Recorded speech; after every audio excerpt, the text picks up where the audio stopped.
Esiet sveicināts, klausītāji! Latvijas Valsts Mežzinātnes institūta Silava podkāsts ir raidierakstu sērija par meža nozares aktualitātēm, institūtā veiktajiem jaunākajiem pētījumiem, tajos iegūtajiem rezultātiem, atklājumiem un atziņām. Tās ir sarunas par meža zinātni. Klausies, uzzini un analizē.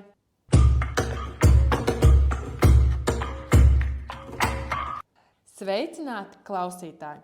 Šīs epizodes tēma – vējš. Un kopā ar mani šodien ir Latvijas Valsts Mežzinātnes institūta Silava pētnieks Oskars Krišāns. Sveiks, Oskar! Sveiki! Vējš.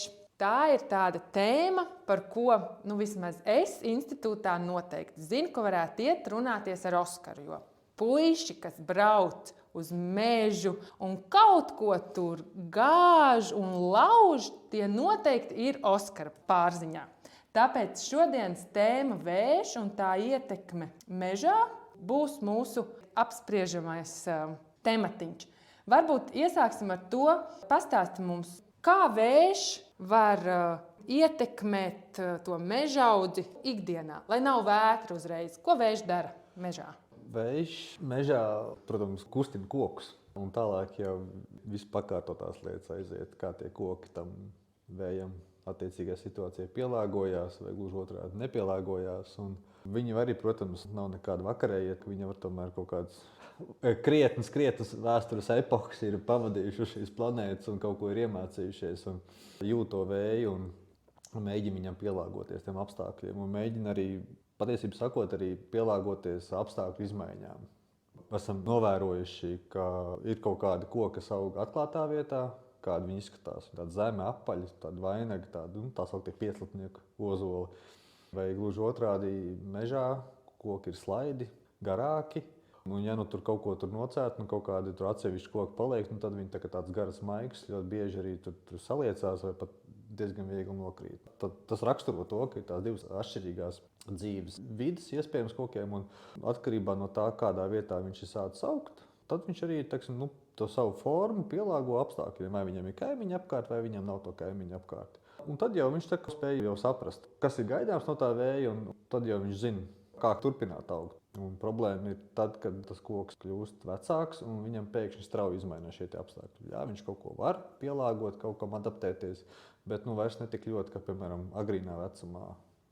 Ja mēs runājam par kaut kādu strauju apstākļu maiņu, ko tas vējš ikdienā dara mežā, tad, piemēram, ja mums pamainās vēja klimats, ja ne gluži, brauksmes apstākļi, kas rada kaut kādas turbulences vai aizvējas, tad, piemēram, ja kļūst vienkārši pastāvīgi spēcīgāks vējš, kaut kādā gadu desmitu griezumā, tad koks to uztver, saprot, sajūt, kas notiek. Un ir tāds fenomens, tāds process, ko sauc svešvārdā trignomorfoģenēze. Un ar šādu mehānismu koks stiprina savas kaut kādas atsevišķas daļas, vai tie ir zari vai stumbra daļas, piemēram, pie sakņu kakla vai kaut kur augstāk. Viņš stiprina atkarībā no tā, kā vējš viņu loka, kustina, šūpo. Tas ir līdzīgi kā cilvēku muskuļi arī tiek trenēti slodzes ietekmē. Tie ir viegli plīsumi, rētaudi.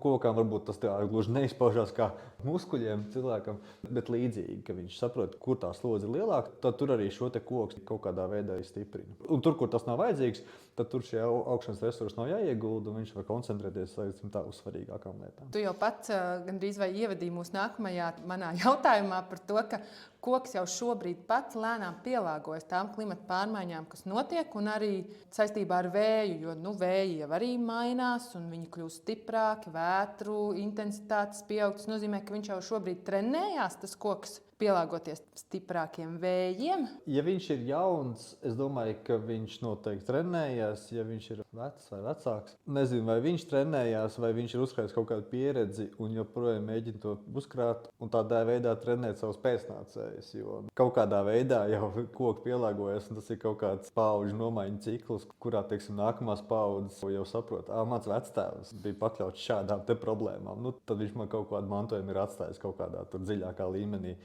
Tādā veidā mēs varam teikt, ka jā, ja šīs izmaiņas ir tādas pakāpeniskas, tad viena paudze tiek pakļauta lielākiem vējiem, nākamā atkal pieaugošām slodzēm, un tādā veidā jau mums šī adaptācija tiek attīstīta, pārnesot viņus uz nākamajām paudzēm.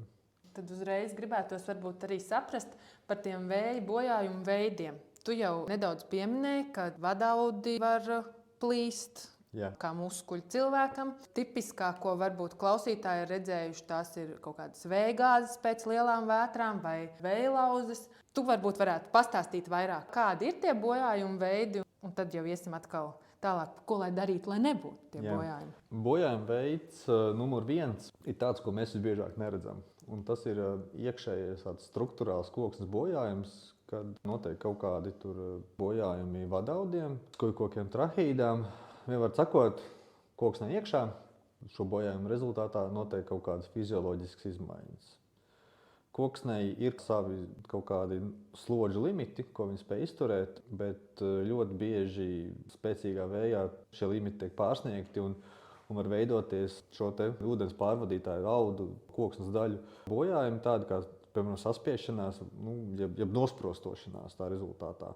Un tā ir tā plašāk lietot zinātniskajā literatūrā, tas ir tā sauktā primārā lūšana. Un šī primārā lūšana ir, nevar apgalvot, bet man šķiet, ka lielai daļai to koku, kas pēc vējiem ir tādi saliekti, šķībi kaut kādi, ka tur iekšā noteikti kaut kādām problēmām ir jābūt. Tas ir līdzīgi, kā ja mēs paņemtu zīmolu, viņu locītu. Nekas tur nekāda krakšņa, nekas nav, viņš atgriežas iepriekšējā, savā izmēra formā, nesaliecas. Ja? Bet, ja kaut kāda krakšķa parādās, viņš nav pārlūzis, bet viņš jau ir pišķiņš saliekts. Jau. Tas nozīmē to, ka tādas pašas lietas var notikt arī kokā iekšā. Un tāpēc bieži vien pēc spēcīgiem vējiem koki īpaši izteiktas reglēm.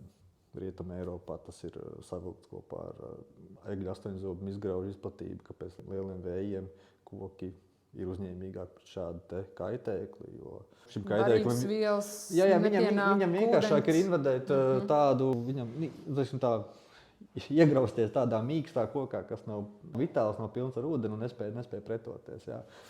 Tā ir tā pirmā lieta. Bet jā, un tad pēc šāda primārā bojājuma tad nāk tā sauktais sekundārais, jeb tas, ko mēs saprotam, ka tas koks ir horizontāli vai nolūzis stumbrā vai saknēm izgāzies, bet tas, kāpēc stumbrs, kāpēc saknes, tur atkal ir bišķiņ cita. Un tas ir secība. Tas, ko arī Silavā pēta, vai ne? Varbūt mēs varētu pastāstīt klausītājiem, kā Silavā nonāca pie šīm atziņām. Kāpēc koks vairāk lūst stumbrā, kāpēc viņi gāžas, jo tieši tas pētījums, ko jau es minēju sākumā, tas ir ar šo saistīts pareizi šīs tavas atziņas. Jā. Kaut kādā mērā mēs varbūt neesam tieši skatījušies, kāpēc koks lūst vai gāžās ar saknēm. Precīzi tāda lieta nē. Tas ir nācis pēc tam esam skatījušies, ka tur vērtējuši, ka mums tur no tiem kokiem nolūst tik un tik. Bet tas, kāpēc viņš lūst vai gāžās saknēm, ir gaužām vienkārši tā schēma, ka koks sākotnēji, viņa noturība ir atkarīga no sakņu spēka.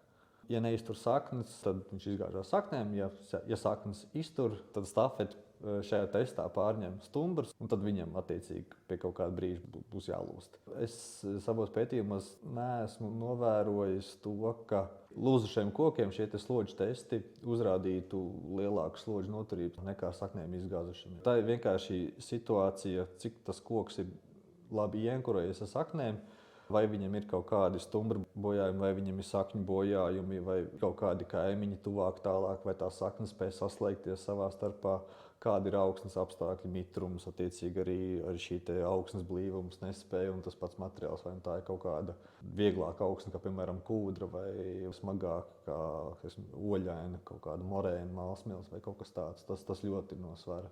Tātad tas faktoru kopums, kas īstenībā ietekmē to, cik tie koki un arī mežaudz būs noturīgi pret vētrām un vēju, ir ļoti liels un dažkārt pat tāda laimes spēle. Kā vējš iegriežas. Jā un nē.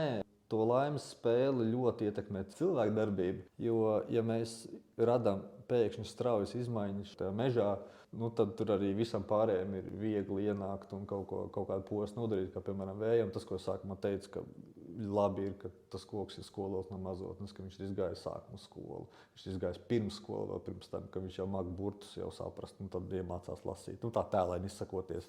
Un tad pamazām viņam ir šīs tā sauktā pieslatnieka vēja noturības īpašības, bet viņš ir meža koks. Tas ideālais variants ir, ka viņš spēj pastāvēt tādas spēcīgas vējas, bet viņš audzē, viņam ir kaimiņi apkārt, un viņam ir vispārējais kvalitātes kā meža kokam, salīdzinot ar tādu solitēru, ja laukā stāvošu koku. Jā, un tad mēs nonākam pie tā, kas tad ir tie riska mazināšanas rīki un paņēmieni, kā mēs varam palīdzēt. Viņi ir gaužām vienkārši, bet laikam sarežģītākais bieži vien ir šī uzcītība un tāda metodiska pieeja šīm lietām. Mežs ir jākopj, lai tas strādātu. Ir jāskatās, vai mums ir kaut kādi biotisko faktoru riski, piemēram, vai tur var iemesties, piemēram, sākņu trūpe. Kaut kādi, citi bojājumi veidoties, kā piemēram stumbra mizas bojājumi, kas, kā mēs esam noskaidrojuši, piemēram, eglē samazina sakņu noturību. Jo tas mizas bojājums rada fizioloģiskus bojājumus, koks nespēja tik viegli pārvadīt ūdeni, barības vielas, un viņam jāizdomā, ko darīt. Viņam apkārt ir kaimiņi, kas viņu fiziski pietur, tad viņam varbūt tam sakņiem nav tik ļoti jāstrādā, viņš var audzēt sevi augstumā, cīnīties par gaismu konkrēti ar kaimiņiem, un ja kaimiņš viņu vēl tajā pašā laikā pietur draudzīgi, tad tas sakņu ankrojums var atstāt otrā plānā. Jo enerģijas ir tik, cik ir, un ja viņam bojājums, tad viņam ir vēl mazāk, un tad viņam jāizdomā, kur tad vislabāk to izmantot. Ja mēs veicam, regulāras, bet ne pārāk intensīvas kopšanas, tas jau ir labi, ka mēs pamazām šo koku audzi radinām pie atklātākas vides, ka viņš jau spēj kaut kādā veidā pielāgoties, stiprināt sevi. Kaut vai ar saknēm vai stumbru, vai neveidot vainagus ar augstu smagumu centru, piemēram. Bieži vien redzēts, ka agrīnās kaut kādas kopšanas nokavētas, tad uztais kaut kādu kopšanu strauji, visu izretina, un tad tie koki, viņi tur liecās tā kā tāda zirņa bez maikstīm. Tad tur ne tikai vējš, tur pat jau slapji vainagi, lielā lietas gāzē ar sniegu jau daudz postu var nodarīt arī. Tad tā risku mazināšana atšķirās no tā, kādu koku sugu izvēlas meža īpašnieks audzēt? Koku sugai varbūt nebūtu tik liela ietekme, manuprāt. Jā, protams, ir mehāniski noturīgākas sugas, piemēram, kuram koks ir spēcīgāki sakņojumi, vai sakņojums veidot jau tādu jau sazarot tīklu. Piemēram, apsis atjaunojās ļoti veiksmīgi ar sakņu atvasēm, līdz ar to tas sakņu tīkls apakšā jau vesela, jau pasauli ir.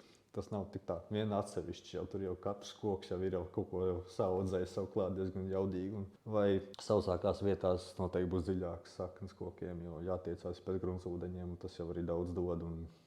Vai tā pašā laikā, mazāk noturīgās augsnēs, kā piemēram drenētās kūdrās, esam novērojuši, ka bērzi un eglis spēj izveidot ļoti labas tādas sakņu plātnes, kas horizontālas, bet viņas tagad tās lielas pēdas strādā. Tad tomēr nav tā, ka egli neaudzējam, jo eglē vējš paliks lielāks un viņa ar tām savām sleklajām saknēm pa virspusi, kas iet, ka viņi gāzīsies un viss būs slikti.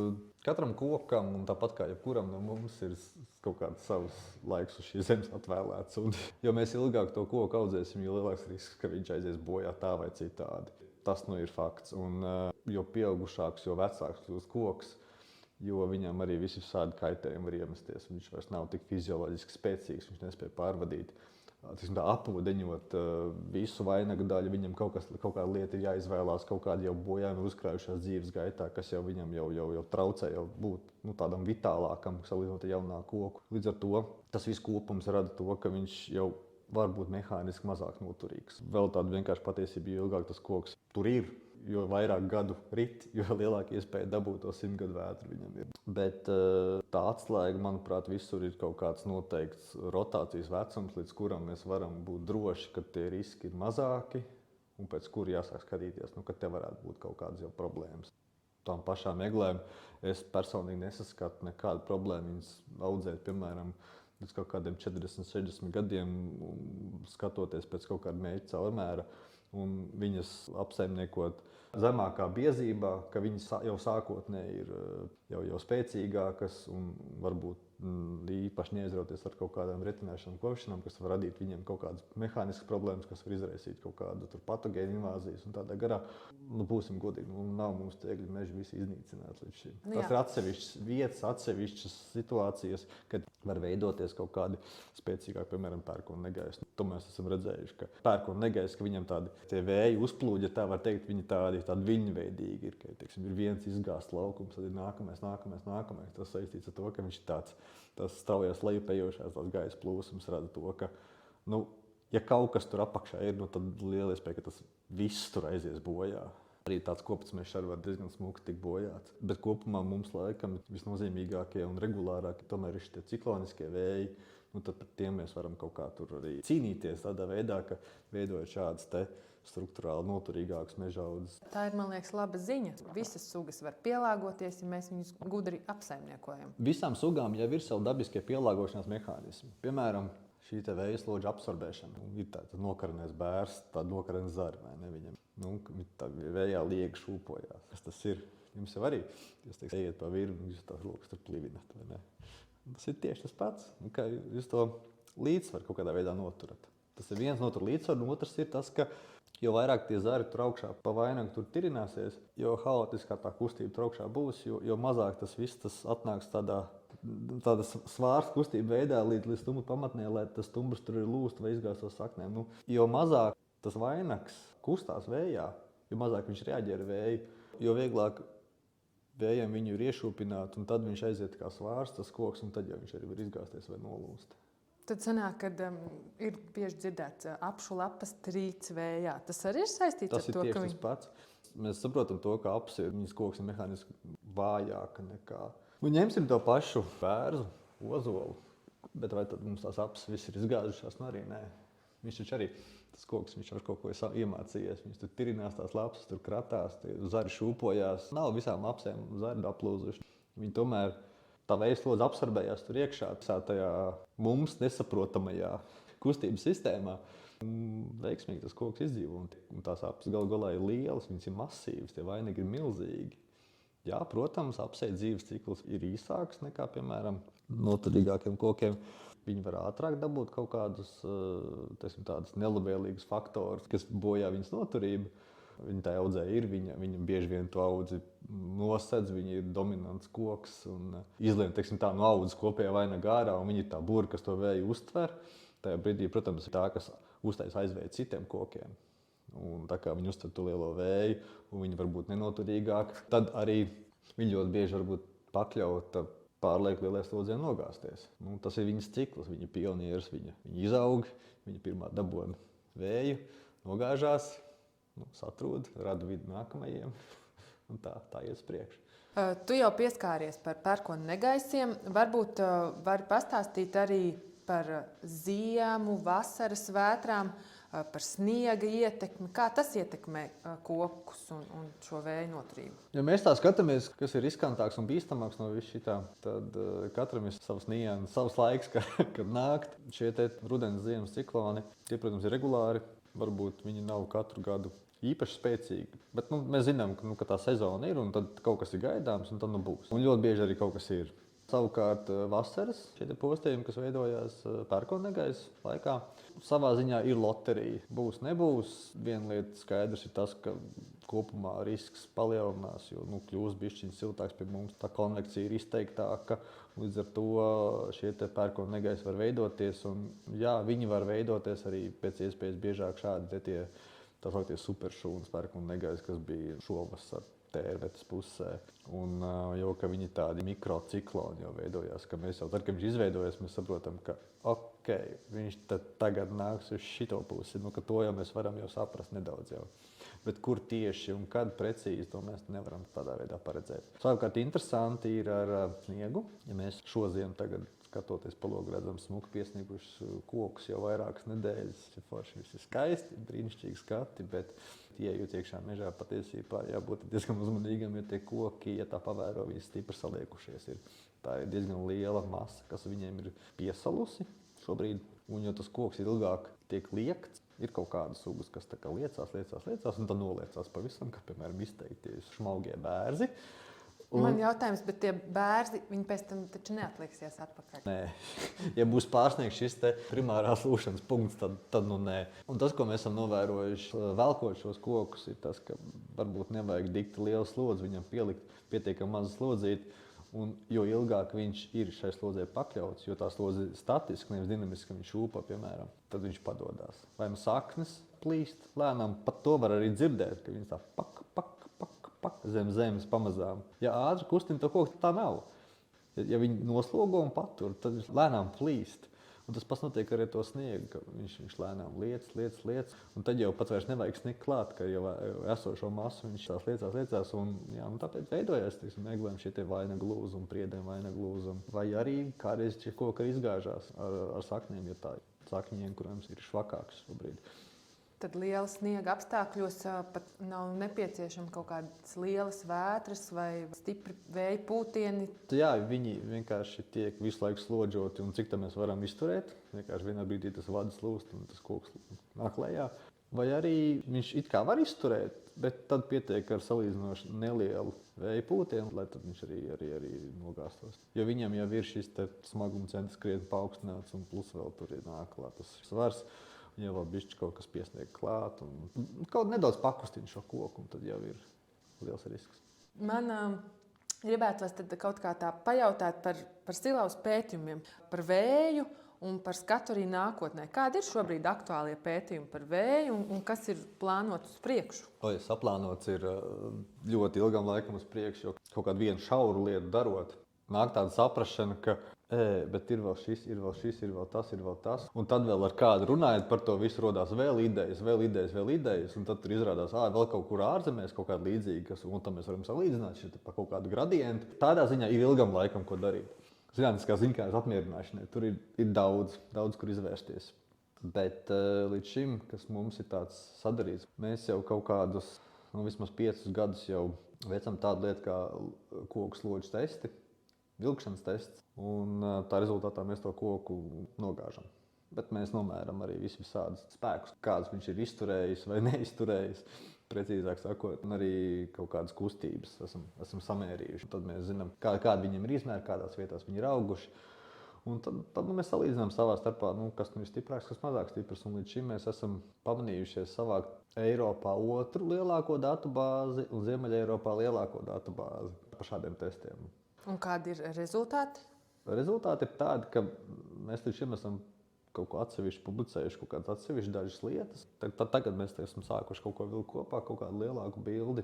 Tās atsevišķās lietas ir bijušas par eglēm, par sakņu trupi, par dzigudnieku mizas apgrauzumu ietekmi uz slodžu noturību. Daudz par bēvzi ir bijis, par augsnes sasalumu ietekmi. Tam ir nozīme vai nav nozīme, mistrojumu ietekme. Ja mēs pavalkam kaut kādas atziņas ārā, tad, protams, eglē kopumā ir zemāk šī noturība. Ja mēs tā salīdzinām sugu pret sugu, attiecīgi augsnes ietvaros, bet tas nenozīmē to, ka viņa ir neperspektīva no vēja viedokļa. Protams, eglē ļoti jāskatās, vai nav kaut kāda sakņu trupes gadījuma vai mehāniski bojājumi, kas var būtiski samazināt šo viņas noturību. Līdz ar to tas ir ļoti jāskatās. Piemēram, par bērnu runājot. Interesanti, ka bērs ir ļoti adaptīvs, vismaz Latvijas apstākļos, uz augšanas vidi un savas mehāniskās noturības pielāgošanu šai vidē. Tas, ko mēs novērojam, ka bērzam šī noturība izteikti palielinās tādās mazāk noturīgās augsnēs, piemēram, drenētās kūdrās, pārmitrās minerāla augsnēs, ka viņš veido dziļākas saknes, plašākas saknes, un šī arī kopēja šīs slodzes noturība arī paaugstinās, tad, kad viņš tādā sliktākā vietā aug, ja tā var teikt. Ļoti interesanti rezultāti mums bija pētot mistrojumu ietekmi. Mums bija iespēja testēt tādu ļoti savdabīgu audzi, kur eglis ar bērzēm bija stādīti ļoti regulārā 1x3 metru tādā tā kā šaka dēlītī. Tur nonācām pie secinājuma, ka regulāri veidots mistrojums, regulāri veidot šis otrais stāvs bērza audzē krietni palielina šo kopējo noturību nekā šis otrais stāvs ir dabiski veidojies tāds neregulāri izkārtots bijis. Tad tur gluži vienkārši tie secinājumi, kāpēc tas tā varētu būt bijis. Tāpēc, ka šie egļu un bērzu vainagi viņi savstarpēji nekonkurē. Tajā gadījumā, ja pa vidus starp bērziem ir egla, bērs aug tā it kā viņš augtu retāk audzē nekā, ka tur tā egla apakšā, protams, ir līdz ar... Tā kā viens pats jūtas, ja? Tā kā jā, viens pats, bet un tas ir skaidrojams ar sakņu sistēmu atšķirībām, kad bērs iet dziļumā, egli pa virsu? Tam ir ietekme. Tas, ko es gribēju tālāk teikt, ka egli iet pa virsu, bērs dziļumā, varbūt tajā vietā tik gluži izteikti, bet viņiem šīs spējas ir attiecīgi tādas, ka bērs spēj paņemt dziļākus ūdeņus. Eglēs nekas neatliek, kā dzīvot no lietas ūdeņiem. Un tad viņiem šie ūdens resursi ir kaut kādā veidā sadalīti. Un, ja egli ir apakšā zem bērza, viņi tik ļoti neiztver, ko viņai ūdeni tik daudz nevajag. Un viņi varbūt tik ļoti necieš sausumu, kā tas varētu būt, ja viņi būtu atklātākā vietā. Tas kaut kā daudz veidošana jau ļoti atbrīvo to tālāk apsaimniekošanu. Viņi, kā, piemēram, ko mēs darām ar kopšanām, vai taisām vai netaisām. Varbūt tur pat izskaties, ka pat nevajag taisīt, ka to visu var smuki bez kopšanām arī nocirst un stādīt nākamo. Un ka tur tie sortimenti sadalījumi jau arī tīri labi, jau viņi tur saveidojās jau tādi jau. Es domāju par to, kādi ir pētījumi jau veikti un kas ir uz priekšu. Ir jau tāda sajūta, ka mēs varētu vēl katru to daļiņu paņemt un iet vēl dziļumā un pārunāt to. Bet tāpēc es domāju, ka mēs varētu šoreiz likt punktu mūsu sarunai, pievienot mūsu podkāsta beigām pāris pētījumus, ja cilvēki ir ieinteresēti, varbūt, ka var palasīt kādus rakstus. Un tad novēlēt veiksmi turpmākajos pētījumos un tiksimies kādā no nākamajām podkāstu epizodēm. Paldies tev, Oskar! Paldies!